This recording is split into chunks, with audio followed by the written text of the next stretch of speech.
ঘরের সাথেই মেলা লাগছে মানে দরজা খুললেই খালি মেলার সদাপাতি, মেলার সবকিছু দেখা যাচ্ছে, মেলাত কত মানুষ আসিচ্ছে। তা এই জায়গা থামি না গেলে হয়?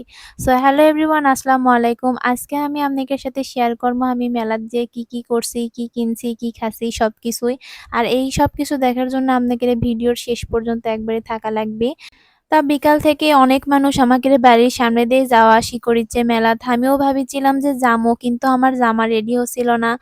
মানে আমি আমার আর আমার বেটির জন্য ম্যাচিং করে একটা ছিট কাপড় কিনছিলাম যে ওদের দিয়ে সেম ড্রেস বানিয়ে আমরা মেলার মধ্যে ঘুরবো। কিন্তু দুঃখের বিষয় কি আমার ড্রেস কমপ্লিট হচ্ছিল না, আমার বেটিরটা খালি হচ্ছিল। তাই একবার যখন শখ করছি যে মা ও বেটি একই ড্রেস পিনতে ঘুরমো, সেই জন্য আমি কষ্ট করেই হোক সবার দিন সারাদিন ধরে আমি ওই জামাই বানাছি খালি। তারপর আমরা সময় করে একবারে রাতে বাড়াছিলাম ঘুরবের, ভাবছিলাম যে দিনের বেলায় বাড়ামো তাহলে ভিডিও ভালো করবে পারমো, কিন্তু সেটার ভাগ্যে হয়নি। তা সেই জন্য আমরা রাতেই বাড়াছি। আর মেলার যাওয়ার পরে তো দেখেন আমার বেটি গাড়ি কিনবি, ওডে কিনবি, সেডে কিনবি, কি পাড়াপাড়ি লাগাছে। তা ওকে একটা গাড়ি কিনে দিছি, দেখো আমাকে আবার চুমো খালো, মানে খুশির ঠেলায় যে কি করবি।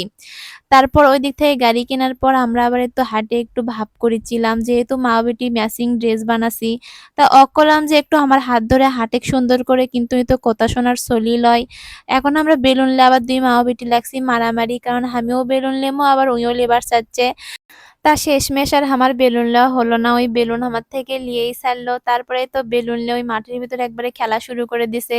আর এইদিকে আমার আবার কসমেটিকের দিকে চোখ পড়ছে, দেখি চোখ পড়তেই দেখি কত সুন্দর একটা চুড়ি, মানে এই চুড়ি দেখে আমার যা পছন্দ হচ্ছে তা কোয়ার মতো একবারে, মানে ওই চুড়ি ছাড়া আমি আর কিছুই বুঝিচ্ছি না। তা আমার হাজবেন্ড আবার ওটি থেকে ওই চুড়িটা আমাকে কিনে দিল, যেহেতু বউ পছন্দ করছে। আমার হাজবেন্ড আবার বউ সেই ভালোবাসে।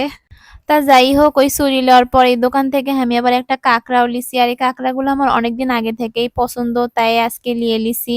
তারপরে চুড়ি ফিতে কেনার পর আমরা আবার ভাবছিলাম যে কিছু একটা খাই, তাই এদিকে আসে বট ভাজি দেখে আমি আবার বট ভাজি লিছি, আর আমার হাজবেন্ড লেছে চটপটি। তা দুইজন মিলে এটি খাচ্ছিলাম। তারপর এদিকে আবার ওটা খেয়ে বার হয়ে আসার সময় দেখি আলু ভাজিচ্ছে। তা এই আলু ভাজা আমি কোনোদিন খাইনি, তাই ভাবলাম আজকে বাড়ির কাছে যেহেতু মেলা লাগছে তাই একটা খাই। তা আমি এটি থেকে একটা আলু ভাজি লিছি, লেওয়ার পর মুখে দিয়ে দেখি বেশি একটা ঝাল লবণ হয়নি, আর একটু যদি ঝাল লবণ দিত তাহলে আরো বেশি জমে যেত একদম।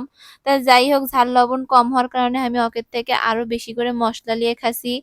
তা তারপর আমি এদিকে আসার পর আবার দেখি আগুন পান, আর আগুন পান দেখি তো খাওয়া লাগবে, তাই এত বড় পান দিছে আমার মুখের ভিতরে একদম আটিচ্ছিলই না।